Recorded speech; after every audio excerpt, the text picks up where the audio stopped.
Digital friends বা কানেকশ্যনছবোৰ আমাৰ emotional fast ফুডৰ নিচিনা হয়। ফাষ্ট ফুড মানে কি হয়? ফাষ্ট ফুডবোৰ আমাৰ এনেকুৱা থাকে, লোভনীয় থাকে দেখিবলৈ, ইজিলি পাই যায়, কিন্তু সেইটো নিউট্ৰিশ্যন হিচাপত আমাক বেনিফিট দিয়ে জানো? বেনিফিটটো সিমানখিনি আমি নাপাওঁ। এই নতুন বছৰত আহকচোন আমি প্ৰত্যেকে ট্ৰাই কৰোঁ ৰিয়েল লাইফত কিছুমান কানেকশ্যনছ ডেভেলপ কৰিবৰ কাৰণে, আৰু তাৰ কাৰণে মই 3টামান টিপছ দিম। চেষ্টা কৰি চাব। যদি দেখিছে যে এইকেইটা হেল্পফুল হৈছে, আপুনি কমেণ্ট ছেকশ্যনত জনাবলৈ নাপাহৰিব। ডিজিটেল মিডিয়াৰ ডিছএডভান্টেজ বুলি মই ক'বলৈ যোৱা নাই, কিন্তু আপুনি যিটো ডিজিটেল মিডিয়াত সেই কানেকশ্যনটো বিচাৰিছে, সেই কানেকশ্যনটো কিন্তু আপোনাক ব্ৰেইনে অনুভৱ কৰিবলৈ নিদিয়ে ডিজিটেল মিডিয়া কানেকশ্যনবোৰত। চ' আজিয়ে ট্ৰাই কৰক, কোনোবা এজন স্পেচিয়েল ওৱানে হওক বা যাৰ লগত আপুনি নতুনকৈ কানেকশ্যন বনাব খুজিছে, কল কৰক, লগ কৰিবলৈ চেষ্টা কৰক, কফিৰ কাৰণে যাওক, আৰু মই যেনেকৈ টিপ কেইটা দিছোঁ চেষ্টা কৰি চাব। ডিজিটেল মিডিয়াত, ছ'চিয়েল মিডিয়াত আপোনাৰ বহু সংখ্যক ফলোৱাৰ্ছ আছে, লাইকছ আছে, কমেণ্টছ আছে, তথাপিও আপুনি অকলশৰীয়া অনুভৱ কৰে। এইটো কিয় হয় আমি আজি অকণমান জানিবলৈ চেষ্টা কৰিম। এতিয়া ছ'চিয়েল মিডিয়াই আমাৰ লগত কি কৰে? ছ'চিয়েল মিডিয়াই এটা ইলিউজন এটা ক্ৰিয়েট কৰে। এই ইলিউজনটোত আমাৰ এনেকুৱা লাগে যে আমাৰ নাম্বাৰ অফ ফ্ৰেণ্ডছ, আমি এনেকুৱা দেখিবলৈ পাওঁ আমাৰ 10,000 ফ্ৰেণ্ডছ আছে, 10,000 ফলোৱাৰ্ছ আছে, বা 1,00,000 ফলোৱাৰ্ছ আছে, সকলোৱে লাইক কৰে, কমেণ্ট কৰে, শ্বেয়াৰ কৰে। তো এটা ইলিউজন এটা লাগে যে মোৰ ইমান কানেকশ্যনছ আছে, কিন্তু প্ৰকৃততে আমাৰ ব্ৰেইনটোৱে সেইদৰে অনুভৱ কৰে জানো? ষ্টাডিয়ে কি কয়? ষ্টাডি বা ৰিচাৰ্চত এইটো দেখিবলৈ পোৱা গৈছে যে আপোনাৰ যিমান নাম্বাৰ অফ ফ্ৰেণ্ডছ থাকক ডিজিটেলি, সেই সংখ্যাখিনিয়ে আপোনাৰ ব্ৰেইনত সিমানখিনি ছেফটি বা ৱাৰ্মথ ফিলিং যিটো থাকে, যিটো আমাৰ কানেকশ্যনৰ ফলত ডেভেলপ হ'ব লাগে, সেইখিনি কৰিব নোৱাৰে। মানে কি হয়, আমি ডিজিটেলি যদি আমাৰ ওচৰত 1000 ফ্ৰেণ্ডছ আছে, কিন্তু আমি যদি কেইজনমানৰ লগতহে ৰিয়েলিটিত কানেক্ট কৰিব পাৰোঁ, ৰিয়েলিটিত দিঠকত আপুনি যেতিয়া মানুহ এটাৰ লগত প্ৰকৃততে কানেক্টেড ফিল কৰিব, তেতিয়াহে ব্ৰেইনটোৱে এটা ছেফ ফিলিং এটা পায়, ৱাৰ্ম ফিলিং এটা পায়, আৰু ডিপ্ৰেশ্যনে হওক, এংজাইটিয়ে হওক, এইবোৰৰ পৰা ফাইট কৰিবলৈ এটা কুশ্যনিং এফেক্ট এটা দিব পাৰে এই ৰিয়েল কানেকশ্যনছবোৰে। কিন্তু ডিজিটেল কানেকশ্যনছবোৰে সেই বস্তুটো আমাৰ ব্ৰেইনক ফিল কৰাব নোৱাৰে। এতিয়া ডিজিটেল কানেকশ্যনছ আৰু আমি ৰিয়েল লাইফৰ কানেকশ্যনটো কেনেকৈ বুজিব পাৰোঁ? এটা উদাহৰণ দিছোঁ।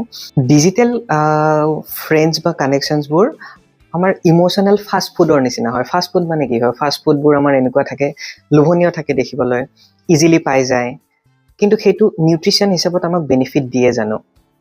বেনিফিটটো সিমানখিনি আমি নাপাওঁ। ডিজিটেল কানেকশ্যনছবোৰো তেনেকুৱা ধৰণৰ হয়। এতিয়া ৰিয়েল লাইফৰ যিটো ৰিয়েল কানেকশ্যনছ থাকে, প্ৰকৃততে কানেকশ্যন থাকে, সেইটো আমাৰ ঘৰত বনোৱা যিটো খানা থাকে, হোম কুক ফুড বুলি কওঁ আমি, সেইটোৰ নিচিনা হয়। লাহে লাহে পেট ভৰাব, নিউট্ৰিশ্যনেল ভেলু বহুত থাকিব, আপোনাক একো ধৰণৰ অনিষ্টও নকৰে। মানে কি হয়, সেইটোৰ আপুনি বেনিফিটখিনি পাব পাৰে, যিটো আমি ডিজিটেল কানেকশ্যনছত নাপাওঁ। এই নতুন বছৰত আহকচোন আমি প্ৰত্যেকে ট্ৰাই কৰোঁ ৰিয়েল লাইফত কিছুমান কানেকশ্যনছ ডেভেলপ কৰিবৰ কাৰণে, আৰু তাৰ কাৰণে মই 3টামান টিপছ দিম। চেষ্টা কৰি চাব। যদি দেখিছে যে এইকেইটা হেল্পফুল হৈছে, আপুনি কমেণ্ট ছেকশ্যনত জনাবলৈ নাপাহৰিব, আৰু যাৰ লগত কানেকশ্যন ফিল কৰিব বিচাৰে তেওঁৰ লগত ভিডিঅ'টো শ্বেয়াৰ কৰিবলৈ নাপাহৰিব। চ' আমি নেক্সট টাইম যেতিয়া ৰিয়েলিটিত আমি কানেক্ট কৰিব ফিল কৰোঁ কাৰোবাৰ লগত, ট্ৰাই কৰিবচোন আপুনি ফোনটো আঁতৰত থৈ মানুহজনৰ লগত প্ৰকৃততে কথোপকথন কৰিবৰ কাৰণে। স্ক্ৰল কৰি কৰি আপুনি যেতিয়া মানুহ এজনৰ লগত কথা পাতে, আপুনি ৰিয়েল কানেকশ্যন কেতিয়াও ফিল কৰিব নোৱাৰে। চ' ফোনটো আঁতৰত থ'ব। দ্বিতীয়তে কি কৰিব, যেতিয়া আপুনি কোনোবা এটা কথাত মানুহজনৰ লগত কথা পাতি আছে, ফুল্লি 100% দি কথাটো শুনিবলৈ চেষ্টা কৰিবলৈ, আৰু সেই বস্তুটোত ইনভলভ হ'বলৈ চেষ্টা কৰিব। ছুপাৰফিচিয়েলি আপুনি কাৰোবাৰ লগত যেতিয়া এনচাৰ কৰি থাকে, অন্যমনস্ক হৈ যেতিয়া কথা পাতি থাকে, সেইটোৱে আপোনাক কেতিয়াও কোনো ধৰণৰ কানেকশ্যন ফৰ্ম কৰাত সহায় নকৰে। চ' নেক্সট টাইমৰ পৰা যেতিয়া আপুনি কোনোবা এটা মানুহৰ লগত কথা পাতিব, সঁচাকৈ জানিব বিচৰা বস্তুটো তেওঁৰ লগত সুধিব, সেইটো বস্তুত ইণ্টাৰেষ্ট ল'ব, আৰু সেইটো কেনেকুৱা ফিল কৰিছে সেই ফিলিংছটো আপুনি প্ৰকৃতকে এক্সপ্ৰেছ কৰিব। এনেকুৱা নহয় মনত আপোনাৰ ব'ৰ লাগি আছে, মুখেৰে হাঁহি আছে, সেইটোৱে কেতিয়াও কানেকশ্যন ফৰ্ম কৰিব নোৱাৰে। চ' যদি ব'ৰ লাগিছে এক্সপ্ৰেছ কৰিব, ব'ৰ লাগিছে বুলি। যদি বেয়া লাগিছে এক্সপ্ৰেছ কৰিব, দুখ লগাটো এক্সপ্ৰেছ কৰিব, ভাল লগাটো এক্সপ্ৰেছ কৰিব। যেতিয়া আপুনি ৰিয়েলি যিটো ফিল কৰিছে সেইটো এক্সপ্ৰেছ কৰিব ৰিয়েলিটিত, তেতিয়া আপোনাৰ মানুহ এটাৰ লগত মিনিংফুল আৰু এটা ডিপ কানেকশ্যন এটা ডেভেলপ হয়, আৰু ব্ৰেইনেও এই ছিগনেলটো তেতিয়া শৰীৰলৈ পঠায়। চ' নেক্সট টাইম যেতিয়া আপুনি এটা কানেকশ্যন বনাবলৈ চেষ্টা কৰিব, চাবচোন ডিজিটেল কানেকশ্যনটো থাকক, মই এইটো বেয়া বুলি ক'বলৈ যোৱা নাই, কিন্তু প্ৰকৃত কানেকশ্যন এটাৰ কাৰণে কল কৰক কাৰোবাক, ৰিয়েলিটিত লগ কৰক, কফিৰ কাৰণে যাওক, সঁচাকে কথা পাতক, কানেকশ্যন ফিল কৰক।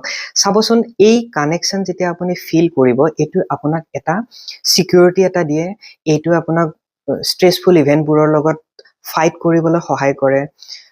ডিজিটেল মিডিয়াৰ ডিছএডভান্টেজ বুলি মই ক'বলৈ যোৱা নাই, কিন্তু আপুনি যিটো ডিজিটেল মিডিয়াত সেই কানেকশ্যনটো বিচাৰিছে, সেই কানেকশ্যনটো কিন্তু আপোনাক ব্ৰেইনে অনুভৱ কৰিবলৈ নিদিয়ে ডিজিটেল মিডিয়াৰ কানেকশ্যনবোৰত। চ' আজিয়ে ট্ৰাই কৰক, কোনোবা এজন স্পেচিয়েল ওৱানে হওক বা যাৰ লগত আপুনি নতুনকৈ কানেকশ্যন বনাব খুজিছে, কল কৰক, লগ কৰিবলৈ চেষ্টা কৰক, কফিৰ কাৰণে যাওক, আৰু মই যেনেকৈ টিপ কেইটা দিছোঁ চেষ্টা কৰি চাবচোন, আৰু কমেণ্ট ছেকশ্যনত জনাব হেল্পফুল হ'ল নেকি। যদি নাই হোৱা তেতিয়াও জনাব, যদি হৈছে তেতিয়াও জনাব।